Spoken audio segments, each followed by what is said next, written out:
बिस्मिल्लाहिर्रहमानिर्रहीम अस्सलाम वालेकुम। मैं रिसीन हैदर मज़हर हूँ और आप मेरा ये वीलॉग देख रहे हैं। नाज़रीन, पिछले 14-15 माह में जिस तरह से हमने चीफ इलेक्शन कमिश्नर का या इलेक्शन कमीशन ऑफ पाकिस्तान का पाकिस्तान के हालात में किरदार देखा है, वो निहायत ही अफसोसनाक है।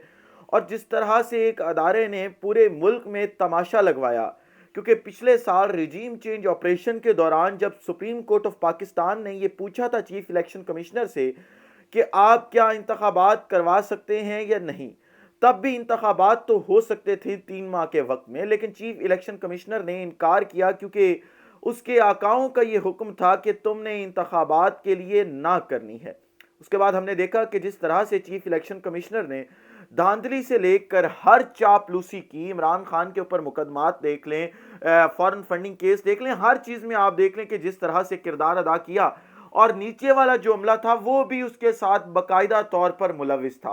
इसमें ये ज़रूर लगता था कि कुछ ना कुछ दाल में काला ज़रूर है, लेकिन शुरुआत कहाँ से की जाए और कहाँ से ये पकड़ा जाएगा, इस चीज़ का इंतज़ार था। लेकिन अब वो इंतज़ार ख़त्म हो चुका है। वो इलेक्शन कमीशन जो कि मुसलसल पाकिस्तान तहरीक इंसाफ और इमरान खान के खिलाफ पीडीएम जमातों और एस्टेब्लिशमेंट के हाथों इस्तेमाल हो रहा था, वो ही चीफ इलेक्शन कमिश्नर जो है उसके खिलाफ अहम तरीन सबूत जो है वो मंजर आम पर आ चुके हैं।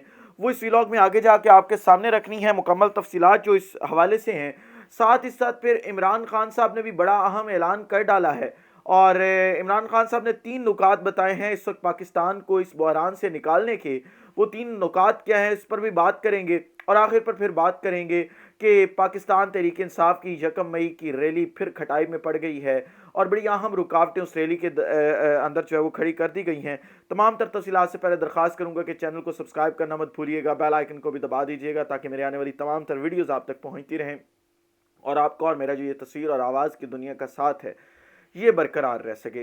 नाज़रीन, शुरू कर लेते हैं 1 मई की रैली के हवाले से। आपको मालूम है कि कल इमरान खान साहब ने कौम से खिताब करते हुए 1 मई, क्योंकि यौम मज़दूर भी है, तो रैली का ऐलान किया था। उन्होंने कहा था कि जी हम एक रैली निकालेंगे जिसके ऊपर 3 रैलियों का इनकाद किया जाएगा, पेशावर, इस्लामाबाद और तीसरी लाहौर लिबर्टी चौक से नासिर बाग तक। इन तीनों की तैयारी जो है वो शुरू कर दी गई थी, लेकिन आज शाम में जो हमने देखा कि अचानक से सबसे पहले इलेक्शन कमीशन सामने आता है और वो ख़त लिखता है कि जी आप ये रैली नहीं कर सकते। फिर पंजाब हुकूमत सामने आती है और वो कहती है जी आप ये रैली नहीं कर सकते।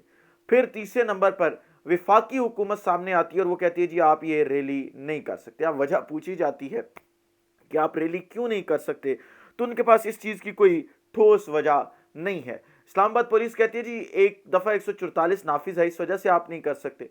लाहौर वाले कहते हैं जी कि आप की रैली से हमें ये खदशात हैं, आप ये खदशात दूर करें। और इलेक्शन कमीशन ऑफ पाकिस्तान ने इस चीज़ का कोई जवाब नहीं दिया। विफाकी हुकूमत ने तकरीबन 1200 रेंजर्स जो है वो तलब कर लिए हैं कि ये रैली ना निकल सके।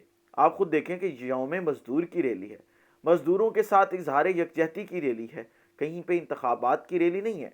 लेकिन क्योंकि पाकिस्तान तहरीक इंसाफ की रैली है, इमरान खान क़यादत करेंगे, लिहाजा ये रैली नहीं होने देनी। और पंजाब में इस वक्त अगर सूरत हाल आपको बताऊं, लाहौर की रैली के लिए तो तमाम तरह एतराज़ात ख़त्म कर दिए गए हैं, लेकिन ताहाल जो हुकूमत पंजाब है उसने कोई हुक्म सादर नहीं किया, कोई भी इजाज़त नहीं दी। देखें रात गए तक हो सकता है कि कोई इजाज़त इस हवाले से जो है वो हमारे सामने आ जाए। फिर जो इलेक्शन कमीशन की हम बात करें, यही इलेक्शन कमीशन, इसका आपने ये किरदार तो देख लिया कि तहरीक इंसाफ जो है वो रैली निकाल रही है, उसका इनके पास कोई जवाब नहीं है, लेकिन रैली आपने नहीं करनी। ये किसकी ईमा पर हो रहा है? चीफ इलेक्शन कमिश्नर की।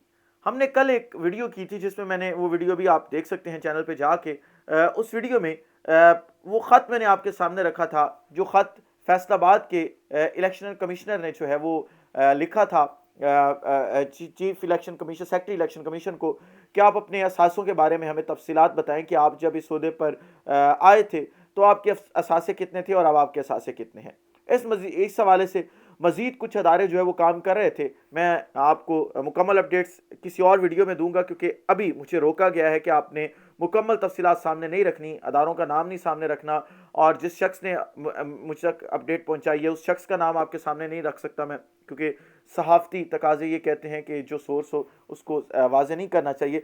लेकिन मैं आपको ये बता दूं کہ چیف الیکشن کمشنر اور سیکٹری الیکشن کمیشن یہ وہ دو لوگ ہیں جو مسلسل الیکشن کمیشن آف پاکستان کے اندر کرپشن کے اندر ملوث تھے. حکومت پاکستان سے، نون لیگ سے اور اسٹیبلشمنٹ سے، ان تمام چیزوں سے، جماعتوں اور جماعتیں ہی آپ کہہ لیں کیونکہ اسٹیبلشمنٹ بھی ایک جماعت ہی بن چکی ہے اب اس وقت نزدیک، بلکہ 75 سالوں سے جماعت ہی چلی آ رہی ہے. ان تمام لوگوں سے chief election commissioner, secretary election commission یہ فوائد تو لے رہے تھے. آپ نے پچھلے دنوں میں دیکھا تھا کہ سپریم کورٹ آف پاکستان 21 ارب روپے کے فنڈ مانگ رہی تھی الیکشن کروانے کے لیے. ان کے پاس وہ نہیں تھے لیکن 10 کروڑ روپے election commissioner, chief election commissioner کی رہائش گاہ پر لگانے کے لیے تھے.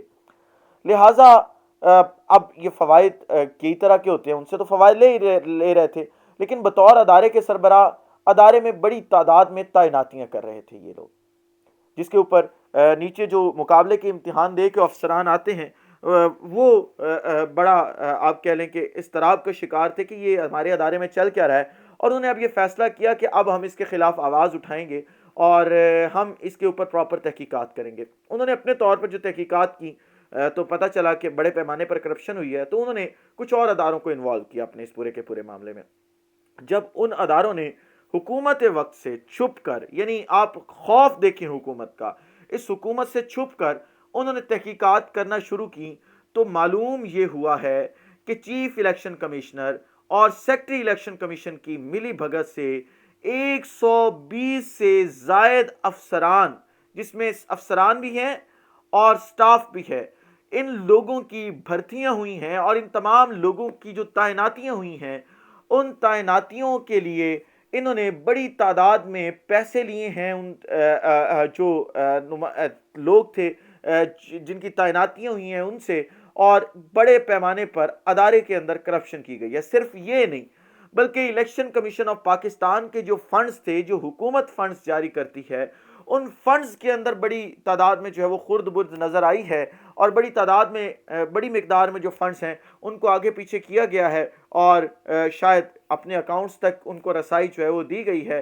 لیکن اس حوالے سے مکمل ڈاکومنٹیشن جو ہے اس کا میں انتظار کر رہا ہوں. جیسے ہی ہمارے پاس یہ ڈاکومنٹیشن پہنچے گی ہم آپ کے ساتھ تمام کی تمام ڈاکومنٹیشن شیئر کریں گے، تاکہ چیف الیکشن کمشنر اور الیکشن کمیشن آف پاکستان اور سیکٹری الیکشن کمیشن کی تمام تر جو یہ نااہلی، کرپشن اور تمام چیزوں کے ثبوت ہیں وہ آپ کے سامنے رکھے جا سکیں. لیکن یہ میں آپ کو 110% مصدقہ ذرائع سے خبر دے رہا ہوں کہ 120 سے زائد تعیناتیاں، جس میں افسران بھی ہیں اور اہلکار بھی ہیں، یعنی نیچے کا جو سٹاف ہے وہ بھی ہے، ان کی تعیناتیاں چیف الیکشن کمشنر اور سیکٹری الیکشن کمیشن نے ملی بھگت سے کی ہیں. اور حکومت کیونکہ ان کے نیچے لگی ہوئی ہے آج کل، کیونکہ ان سے سارے کام کروانے ہوتے ہیں، لہٰذا وہ خاموش تماشائی بنی ہوئی ہے اور جیسے وہ کہتے ہیں وہ ویسے ہی. اس حوالے سے جو بھی مزید تفصیلات آتی ہیں ان سے بھی آپ کو آگاہ کروں گا. اس وقت سے مجھے اجازت دیجیے. اپنا خیال رکھیے، اپنے کے لوگوں کا خیال رکھیے، وطن عزیز پاکستان کا خیال رکھیے.